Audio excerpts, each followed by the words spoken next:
हे friends, स्वागत है मेरे चैनल एलएलबी सिट्टू में। तो आज का हमारा टॉपिक है थोड़ा हट के, ठीक है। आज का टॉपिक हमारा है करंट अफेयर पे। मैंने आपको पिछले कई वीडियो में भी टॉपिक इस पे बनाया हूँ करंट अफेयर पे। तो आज का भी टॉपिक वही है।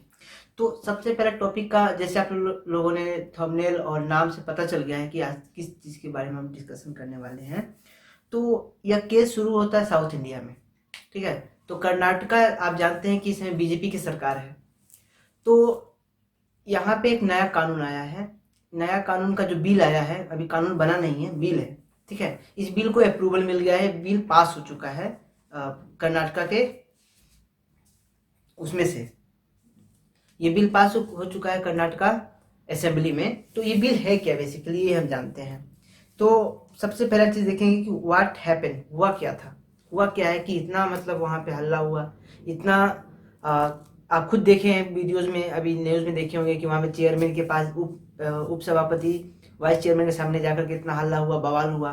तो ये हुआ क्या है, कारण क्या हुआ, ये जो नया कानून जो है वो लाने की ज़रूरत क्या थी, और ये कानून का नाम क्या है, वो सब बारे में हम देखेंगे, इसकी इतिहास देखेंगे, ठीक। तो सबसे पहले कि जो बीजेपी सरकार जो चला रही है, बीजेपी मिल करके, और बीजेपी की सरकार हेड कर रही है किसको, कर्नाटका गवर्नमेंट में।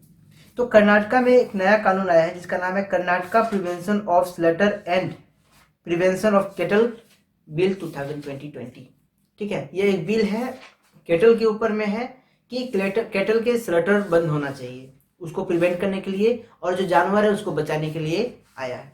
तो पहले बात देखेंगे कि केटल क्या है, ठीक है। अभी तक क्या चीज़ के बारे में हम केटल जानते थे, अब क्या केटल का अलग डेफिनेशन दिया गया है, वो सब चीज़ों के बारे में हम लोग देखेंगे, पूरा भूमिका देखेंगे, ठीक है। लेकिन इसको क्या हो रहा है कि बीजेपी और जनता दल सेकुलर जो पार्टी है, कांग्रेस और जनता दल सेकुलर जो पार्टी है, ये दोनों मिलकर बहुत अपोज कर रहे हैं। क्यों, इसका कारण भी है, क्योंकि इस प्रिवेंशन के लिए पहले से कानून है। अगर वो पहले से कानून है तो उसको फिर से मॉडिफाई करने की जरूरत क्या है, उनका कहना है, ठीक है।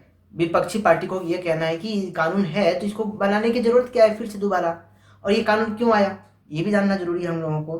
तो देखिए, इसका नाम है कि न्यू बिल है ये, ठीक है। New bill for prevention of slaughter and kettle bill, ठीक है।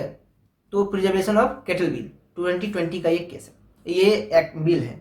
तो बिल ये है, ये क्यों आया, तो ये आया कि बिल में क्या होगा कि टोटल बैन हो जाएगा स्लटर, जो जितने भी केटल हैं उनका टोटल बैन है, इसमें बंद हो जाएगा, काटना बंद हो जाएगा।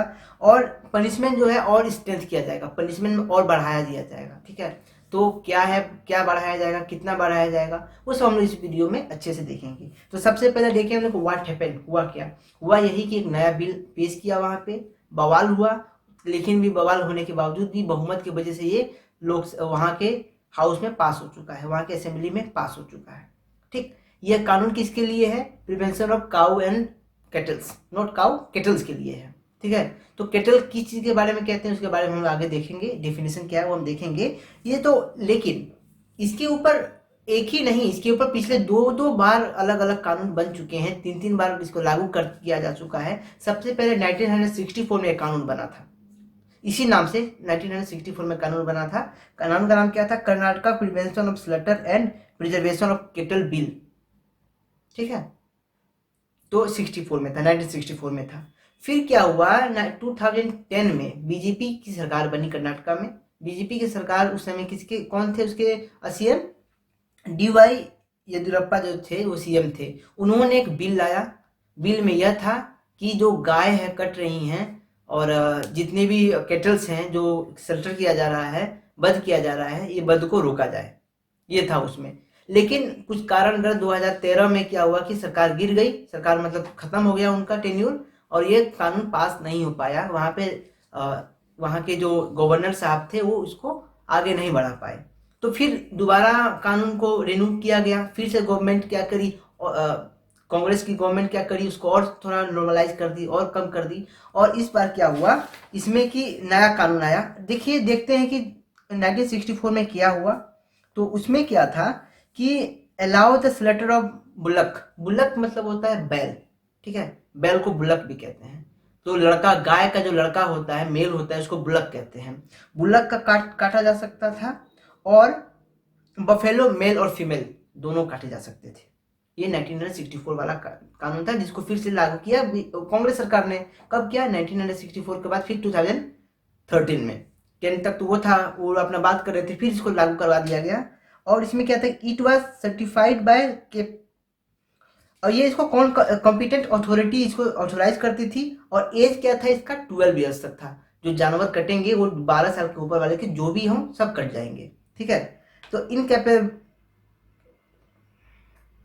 और जो 12 साल से ऊपर है उनका हो जाएगा, जो ब्रीडिंग नहीं कर पा रहे हैं, ठीक है, जो बाज हो गए हैं उनका कटेगा, उन सब काट सकते हैं। और जो बीमार हो गए हैं उसको छोड़ करके सबको काटा जा सकता था, ठीक है। तो ये सब चीज़ें थी जो 1964 में लॉ में थी और जिसको दोबारा इंप्लीमेंट किया गया था 2030 में। किन किन चीज़ों को किया था? गाय, लड़का जो है बैल, उसके बाद से भैंस, लड़की हो या मादा हो या पुरुष, जो दोनों को काटा जा सकता था। और जो 12 साल से ऊपर हो गए हैं, गाय भैंस जो भी हो सबको काट दिया जाएगा। और जो बीमार ना हो उनको नहीं काटा जाएगा, और जो ब्रीडिंग ना कर पाए उनको काट दिया जाएगा। ये सब थी कानून जो फिर से लागू हुआ था, जो अभी तक चला आ रहा है। कहाँ में? कर्नाटका में। इस कानून का नाम क्या था? Karnataka prevention of cow slaughter and prevention of animal act 1964, ठीक है। इसको फिर से वही चला आ रहा था अभी तक। बीच में 2010 में फिर आया था प्रिवेंशन ऑफ कैटल बिल। लेकिन क्या हुआ, तो इतना तो ठीक था भाई, गाय तो कट ही नहीं रही है, कहीं भी गाय के बारे में नाम नहीं लिया गया है कि गाय नहीं कटेंगी, महिला गाय, मादा गाय नहीं कटेंगी, कहीं नहीं लिखा था। लेकिन क्या हुआ, बीजेपी की सरकार है, और बीजेपी की जो एंटी काउ प्रोटेक्शन सेल जो है, ये बीजेपी के सरकार में सीएम साहब को क्या किए हैं, अभी नोटिस दिए हैं, एक एप्लीकेशन दिए हैं, और उसमें कहे हैं, जो अपनी बात रखे हैं, उस बात को क्या किया गया, असेंबली में उठाया गया। असेंबली में बिल पेश हुआ। बिल जब पेश हुआ तो बवाल हुआ। क्यों? क्योंकि ये कानून है पहले से, तो जरूरत क्या है इसमें संशोधन करने का। तो फिर क्या हुआ, बहुत डिस्कशन हुई, बहुत बातें हुई, लेकिन फाइनली 2020 में ये बिल पास हो गया। इस बिल में क्या है वो हम लोग देखेंगे। उससे पहले देखते हैं कि ये जो कैटल है इसका डेफिनेशन क्या है, बीफ का मतलब क्या होता है।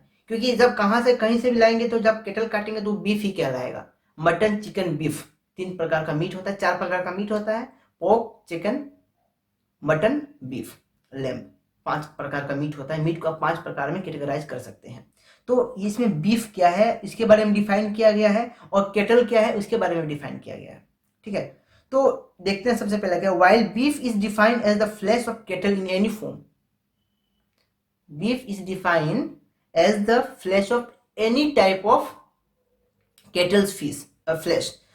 केटल जो है, केटल के कोई भी प्रकार के केटल हो, उनका जो मांस होगा उसको हम क्या कहेंगे, बीफ कहेंगे। ये कह रही है कौन, ये bill. The word cattle is defined as, देखिए अब क्या, इसको ध्यान दीजिएगा, अगर आपके पास पेन है, कॉपी है, तो जरूर इसको लिखिएगा कि किसको डिफाइन किया गया है केटल के तौर पे।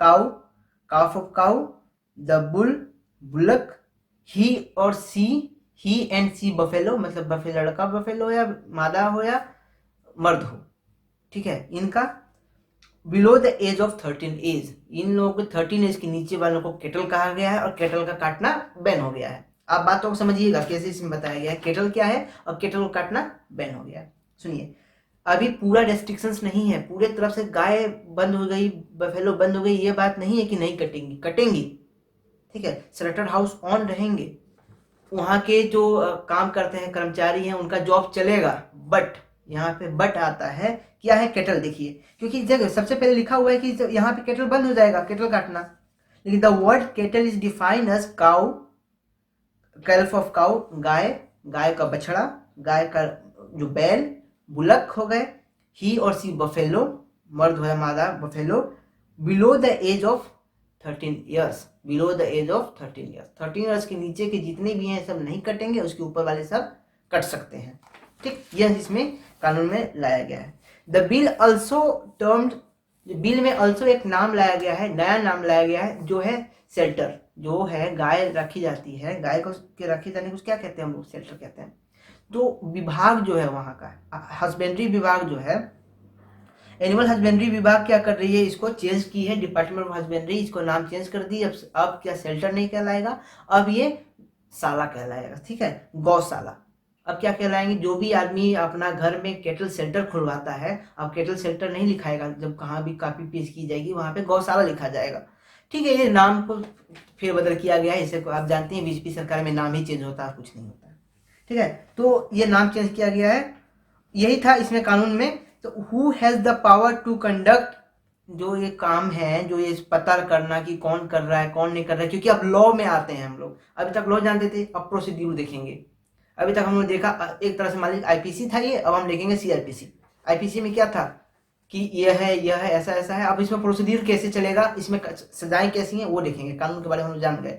तो इसमें है कि एसआई रैंक से ऊपर कोई भी पुलिस अधिकारी सब इंस्पेक्टर के ऊपर का हो, या फिर उसको राज्य सरकार द्वारा प्रमाणित किया गया, कोई भी व्यक्ति को प्रमाणित किया गया हो या फिर वो एसआई रैंक का ऊपर हो, वो कहीं भी जाके जांच कर सकता है, उसको संदेहजनक जगह पर जाकर के जांच कर सकता है, और जो भी मटेरियल कटा पाया जाएगा या फिर काटने वाला मटेरियल पाया जाएगा उसको सीज कर सकता है, दुकान को जगह को बंद कर सकता है, उस व्यक्ति को जेल में डाल सकता है, मजिस्ट्रेट के पास पेश कर सकता है। और व्हाट आर द पनिशमेंट्स, इसमें क्या क्या पनिशमेंट्स होंगे, तो ये कहीं भी होगा, ये कोग्निजेबल ऑफेंस होगा। और जब कोग्निजेबल ऑफेंस होता है तो आप जानते हैं कि उसमें किसी भी वारंट की जरूरत नहीं होती है, मतलब इसी केस के लिए हमको वारंट की जरूरत नहीं होगी। जो पुलिस व्यक्ति होगा, पुलिस अधिकारी जो सब इंस्पेक्टर के तौर पे होगा, जो हम लोग पहले पढ़े हैं, तो उस तौर पे जो होगा वो व्यक्ति जा करके उसको पकड़ लेगा। ठीक है, उसमें वारंट दिखाने की जरूरत नहीं पड़ेगी, तत्काल अरेस्ट होगा उसका। ठीक, फिर 24 घंटे के अंदर जो मजिस्ट्रेट वाली कार्रवाई होती है वो होगी, अलग बात है। 3 to 7 years, कम से कम 3, ज़्यादा से ज़्यादा 7 साल का सजा होगा जो व्यक्ति ऐसा कृत्य करता है। जो व्यक्ति गाय काटता है, भैंस काटता है, बैल काटता है, पाड़ा पाड़ी जो भी हो काटता है, उसको क्या किया जाएगा, 3 साल से लेकर 7 साल के बीच में सजा होगी। ठीक है, वाइल द पेनल्टी, इसको पेनल्टी भी है, जो एक बार और 2 बार करता है। जो एक बार करता है कृत्य, जो ऐसा काम करेगा, उसको 50,000 रुपया फाइन, जो 2 बार करता है उसके ऊपर 5 लाख रुपया तक का फाइन लग सकता है, और जो निरंतर करते रहता है, ठीक है, उसको ऊपर 1 से लेकर के 5 के बीच में कितना ही फाइन लगाया जाएगा। तो यही कानून था, बस इतने ही इस कानून में थे। इस कानून का नाम क्या है, इस कानून का नाम हम लोग अभी देखे हैं हम लोग, Karnataka prevention of slaughter and prevention of kettle bill. और 1964 में क्या था इसका नाम, Karnataka prevention of cow slaughter and prevention of animal act 1964। ठीक, बस यही था हमारा आज का टॉपिक, जिसके बारे में हम लोग देखे कि कैसे वहां पे केटल को बंद किया गया, केटल को डिफाइन किया, केटल के नाम पर पे गाय, पहले गाय को प्रिवेंशन किया जाता था, अब केटल को प्रिवेंट किया जाएगा, यही कानून था। कटेंगी गाय, ऐसे नहीं कि टोटल ही बंद हो जाएगा, हाँ बंद होगा, लेकिन 13 जो गाय, जो बैल, जो गाय छोड़ करके जो भी जानवर बचता है, गाय मादा जो होती हैं, काऊ को छोड़ करके जितने भी भैंस, पाड़ा पाड़ी, बैल वेल हैं, उनको कटेंगे। वो कब कटेंगे, वह लोग 13 साल की उम्र हो जाएगा, उसके बाद उन जानवरों को काटा जा सकता है। यही है। अब 3 साल से लेकर के 7 साल का सजा है इसमें, और इसमें 50,000 से लेकर के 5 लाख रुपए तक का जुर्माना है, और इसको सब इंस्पेक्टर से ऊपर और राज्य सरकार द्वारा प्रमाणित किसी भी व्यक्ति इसको जांच कर सकते हैं, सीज कर सकते हैं, इसके पड़ताल कर सकते हैं। ये कोग्निजेबल ऑफेंस है। कोग्निजेबल ऑफेंस में आप जानते हैं क्या होता है कि किसी भी व्यक्ति को हम पुलिस अधिकारी पकड़ सकता है, 24 घंटे तक डिटेन कर सकता है, 24 घंटे के अंदर ही मजिस्ट्रेट के सामने पेश करना रहेगा। यहाँ कोई वारंट की, कोई समन की जरूरत नहीं पड़ती है। नॉन कोग्निजेबल जो होता है उसमें समन जो जारी की जाती है, जो मजिस्ट्रेट जारी करते हैं। ठीक है, तो यही था हमारा टॉपिक आज का। हमको बताइए अपने कमेंट सेक्शन में कि कैसा लगा आज का वीडियो, हम अच्छे से समझा पाए कि नहीं समझा पाए, हमको समझाने में कितना और कोशिश करना रहेगा, आप बताइए कमेंट सेक्शन में, और जरूर लाइक और शेयर कीजिए। तब तक के लिए आप हमको अलविदा दीजिए। जय हिंद, जय भारत।